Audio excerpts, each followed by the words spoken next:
Alright, it's been a few weeks, so let's talk about Season 4 of the finals.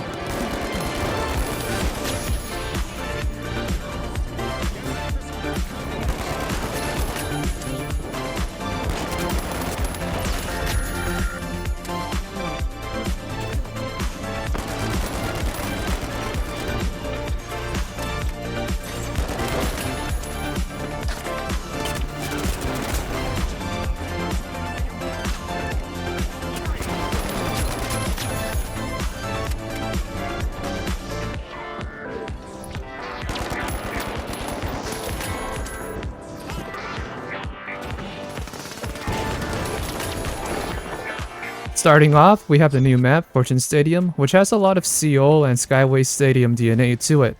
There's a lot of verticality and a lot of different rooms going on. It can be a very confusing map to fight in, but it's also a lot of fun because of it. There's a lot of potential for outplays and using pretty much any gadget you want. It's a very good showcase kind of map, so if there are any gadgets or anything that you want to try and use, chances are they're going to be a lot more valuable here on New Fortune Stadium than they would be on any other map. And before you make your way into the new Fortune Stadium, the game also includes a new sponsor system. From here, you can choose from one of 3 different sponsors and pick whichever one you like to grind for the rewards that they offer.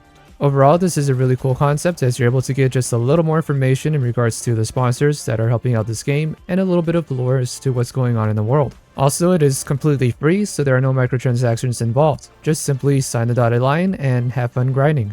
And going into the meat of this video, we're going to talk about the new weapons and some buffs and nerfs.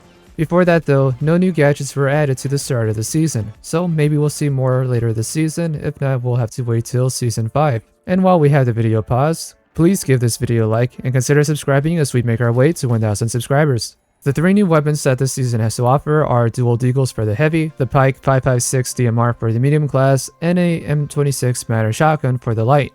Going back to the dual deagles for the heavy class, this is probably the best weapon out of the 3 that was added to the game.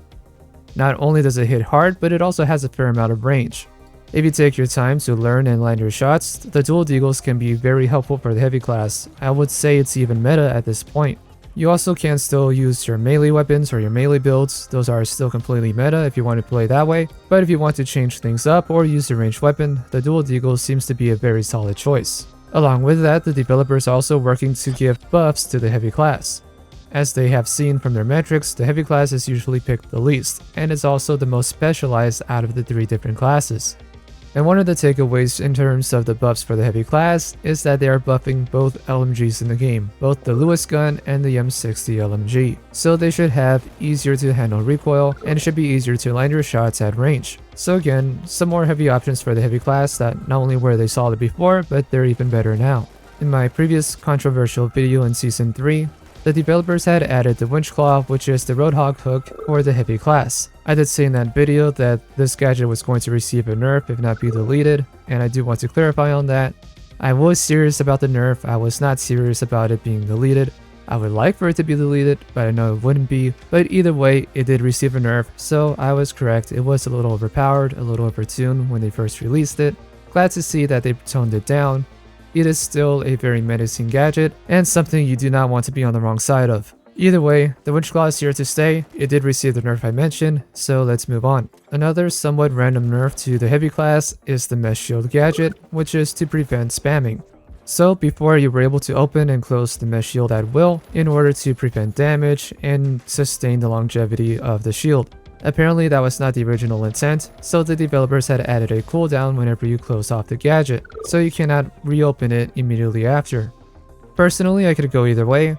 I don't mind heavy class players spamming the mesh shield. It can only deflect damage from one direction, and it can also distract the heavy class player from playing a lot of defense instead of actually, pulling their weapon out and dealing damage themselves.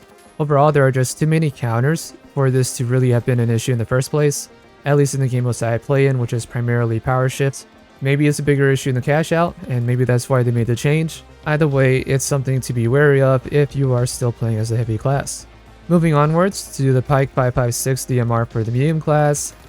It's a decent gun in terms of its damage, but it's also very unreliable in my opinion. There's a lot of recoil kick after each individual shot with the Pike 5.56, so trying to land follow-up shots is very difficult. You're either better off just taking pot shots and shooting as fast as you can, or barrel stuffing players at close range. This DMR had already received a nerf for its damage, so the developers are already seeing that it's dealing too much damage at a time, and personally I wouldn't mind if they continue to lower the damage back all the way down to like 40. But in exchange for that, I would like the weapon to be easier to land follow-up shots after every shot. As it stands right now, the Pike 556 between its trigger delay and its recoil is just a little too clunky for my liking, and I wouldn't mind an accurate semi-auto DMR for the medium class, even if it comes with less damage, if it allows me to fire off multiple shots while being on target. I can't really do that with the way this DMR is set up right now, and that would be my feedback in terms of reworking that weapon, so more players can use it. It doesn't become something that people will just barrel stuff everyone else with, and you don't have to worry that much about the damage output because you can only fire one shot at a time. We'll have to see how the developers continue to work on the 556. Either they leave it as B, or they do make some changes so that it's a more usable gun, more user-friendly gun in exchange for its damage. And moving on to the light class, the M26 Matter Shotgun doesn't seem to be that big of a game-changing weapon. It is still a shotgun, it will still deal a lot of damage, but it is semi-auto, you will have to land your shots. It is a shotgun, so you have to fight at close range. It's pretty much just another weapon that the light class can use that works at close range. It doesn't seem to be any more reliable than any other weapon that the light class has. So, overall, like I had said, the only weapon that really shakes up the meta in my opinion are the dual deagles for the heavy class. The Pike 556 does land second in that, and I would love to have a mini montage showing how well the Pike 556 is. Unfortunately, because of how clunky it is, I can't really make anything out of it. It is strong in the right hands, I'm just not patient enough with it, and I don't want to barrel stuff players with it. In one of the games I had played exclusively using that weapon, I ended up with a combat score of just over 3,000 and only 2 eliminations to show for it. It's not to say that the weapon is bad, it's just not up my alley, it's not something that I prefer to use. And we also got some new options for most weapons, which is the option to change the optics. This is the first time we see this in the finals, so right now the only thing you can do is swap out either the optic for the iron sight, or if it came with the iron sight by default, you get an option to one optic. So in the case of the AKM, you can either use the rifle with the iron sights that comes with by default, or you can add a red dot reticle. Even though these optics don't change any of these stats for the weapons, nor should they, it allows players to use these weapons in a different way, maybe get a little more range out of them, or be able to use something like the FCAR at closer range using the iron sights. I'm just glad we have that option, and I would love to see more options and more optics for these weapons in the future. If I could make any changes to the game, I would like to make a small buff to the FCAR in terms of its headshot multiplier, even if it comes with less ammo per mag. The FCAR right now just really seems to be in an odd place. Its strong suit is to land headshot after headshot, but even doing so, it still gets outgunned by many other weapons. I still try to use it from time to time, I still really enjoy it, it's just not as strong as it once was. And I'm not asking for it to be as strong as it was before, but I would like to see it to be a little stronger than where it is now. Right now, I don't really have an option to play close range as a medium class player. The FCAR is a pretty cool close to mid-range style rifle, where you can still use the weapon full auto, you line your shots, and you can still win your gunfights. Where it is right now, it's fine, but it's underwhelming, and it feels like you're at a disadvantage whenever you try to use it. And those are the overall changes for the finals in Season 4. Overall, this is a very solid season compared to Season 3.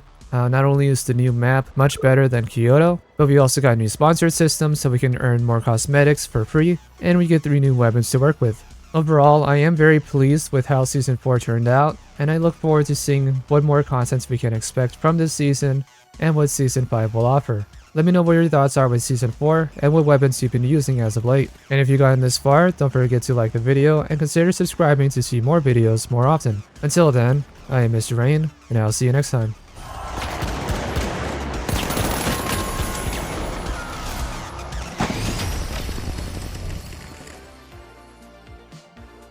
An incredible match concludes with the shock and awe as the victors. And with that, we'll see you next time at the finals.